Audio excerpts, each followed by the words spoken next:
It's the third instalment of my Top 100 Films of the 80s series, and we've got some good stuff for you this year, so come and join me as I talk about my favourite films that came out the year Prince William was born, also the year that Ozzy Osbourne bit off the head of a bat and Sally Ride became the first American female astronaut. It's Snooty Nerd's Top 10 Films of 1982. In pantomime, it's expected that someone will dress in drag to take on the role of the Dane, but in Tootsie, it's the only way Dustin Hoffman's character can land any acting role.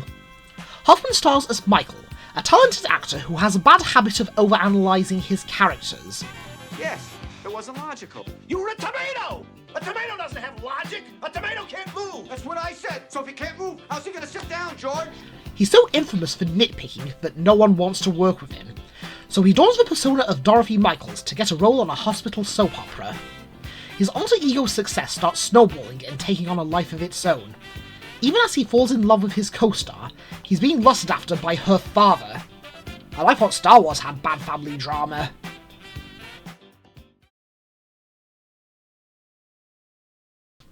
The first Star Trek movie was, let's face it, complete and utter bollocks. But Captain Kirk was able to return to form in Star Trek II, The Wrath of Khan. It's a game of interstellar cat and mouse as one of the greatest villains from the TV series hijacks the USS Reliant and seeks revenge on Kirk while trying to get his hands on the Genesis device. Special mention to Ricardo Montalban's performance, especially his ever-quotable monologue.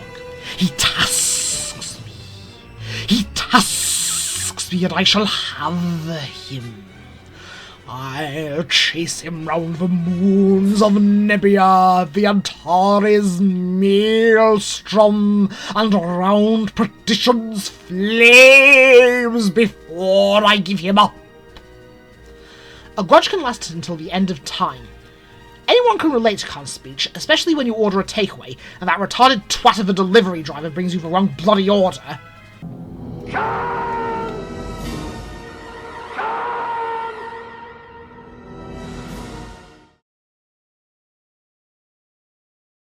So, who would win in a fight? The Terminator or Darth Vader?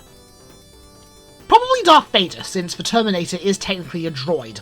But if you want to see Arnold Schwarzenegger go head-to-head with James Earl Jones, then Conan the Barbarian will be right up your street.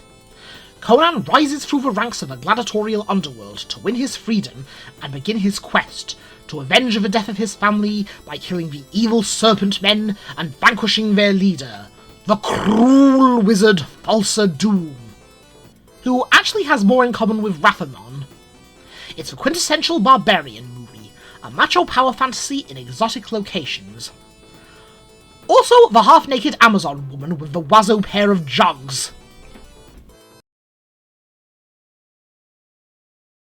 There was just no stopping Harrison Ford in the 80s. With Indiana Jones and Star Wars under his belt, he continues his winning streak as Deckard, the eponymous Blade Runner. He's tasked with hunting down a group of highly sophisticated and dangerous androids, hell-bent on killing their creator and anyone else who gets in their way. One of the first examples of a neo-noir film. You can tell it's noir by the fact that it rains more often than the northwest of England. Makes me wonder why the replicants don't short-circuit from all the rain. Blade Runner was one of the most influential films in the sci-fi genre. If it wasn't for Blade Runner, we wouldn't have The Terminator, Red Dwarf, Mega Man X, or Hideo Kojima's Snatcher for the Sega CD. Then again, we also wouldn't have that live-action Super Mario Bros. Film. Blade Runner giveth, and Blade Runner taketh away.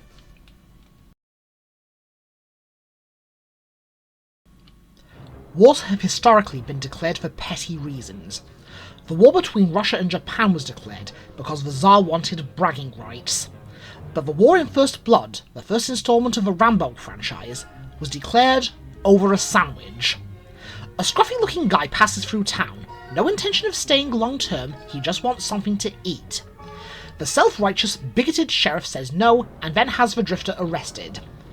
Turns out the drifter was a Vietnam veteran suffering from post-traumatic stress disorder, which activates a highly skilled killing machine. It then escalates into an all-out war, in which half the local police department get killed. All this for a sandwich. Sylvester Stallone's acting really carries the film with his sympathetic portrayal of a traumatized war hero, and he continued to carry the franchise all the way to the 2020s. Jonathan Brisby was killed today. That's literally the first line spoken in Secret of NIMH, establishing right away that Don Bluth's first film isn't your typical cozy Disney cartoon. With the aforementioned Jonathan dead, it falls on his widow to brave the darkest corners of the land to save her dangerously ill son. Her son Timothy has pneumonia and needs to stay in bed, but harvest time is approaching and the house is due to be demolished. So she seeks the advice of an anonymous old owl, then enlists the help of a secret society of hyper-intelligent rats, all the while being sexually harassed by a comic relief crow. Can you imagine what the children would look like?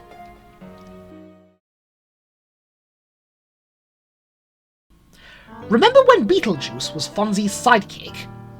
Anyone who's worked nights can relate to this next one. The shift just drags on and it can be a boring slog, waiting until the dawn and you can finally go home. So, how do you make the night shift less boring? Turn your workspace into a brothel!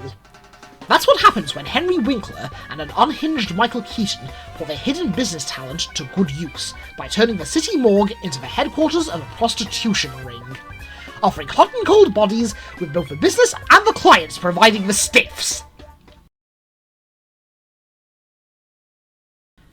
You may remember from my top 10 films of 1980 that Jackie Chan's classic, The Young Master, was ranked highly on that list, and the indestructible master of kung fu comedy returns this year, with more of the same in Dragon Lord. This time he plays a rich idiot who spends his days skiving out of his studies, taking part in sporting events, and chasing girls. He and his cousin Cowboy come up with numerous idiotic schemes to seduce the girl they're fighting over. One such scheme gets them involved with a group of bandits, leading to the usual comedic fight scenes, and once again, Jackie Chan does all his own stunts, including the infamous shuttlecock scene. It was in the Guinness Book of Records for the most takes in a single scene, taking almost 3,000 takes to get it right. And after all that, the cast definitely earned their pint of Guinness. There are few things that are as iconic as the image of a pushbike silhouetted against a full moon. 1982 was overall a great year for sci-fi, with Star Trek, Blade Runner, and Spielberg's alien body movie E.T. It's the story of Elliot and his friendship with an extraterrestrial, who, like a tourist with a bad sense of direction, accidentally misses his flight home and is now stranded on Earth. He's taken in by Elliot, who attempts to protect him from the government and help E.T. to phone home. Even though that's going to be one hell of a long distance, Bill. Now, before we get to number 1, let's have a brief recap. Number 10, Tootsie. Number 9, The Wrath of Khan. Number 8, Conan the Barbarian. Number 7, Blade Runner. Number 6, First Blood. Number 5, The Secret of NIMH. Number 4, Night Shift. Number 3, Dragon Lord. And number 2, E.T. the Extraterrestrial.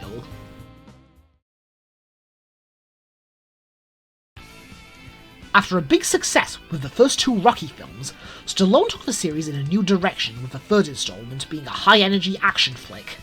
After a string of wins and an exhibition match against Hulk Hogan, Rocky is challenged by everyone's favourite night elf mohawk, Mr. T.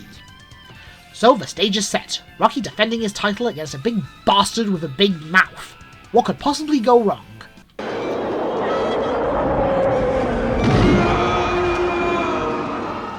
Big Mouth had a big fist. As it turns out, most of Rocky's previous opponents were hand-picked by Mickey, so that he could be spoon-fed easy victories. Rocky suffers a big loss in confidence. Then again, anyone would feel down if they found out that they're no better than Jake Paul. Realising that Rocky is like a domesticated animal who's forgotten how to hunt, Apollo Creed trains Rocky for a rematch so that he can regain his fighting spirit, or as Apollo calls it, the Eye of a Tiger, which is now everyone's favourite default exercise track. It's the best macho film of the year and one of the most influential. It's the reason Eye of a Tiger is synonymous with training montages. And it's also the birthplace of Mr. T's catchphrase. But I pity the fool. Just like I pity the fool who doesn't hit the subscribe button, because those tragic buffoons won't know when my top 10 films of 1983 video comes out. Hope to see you then!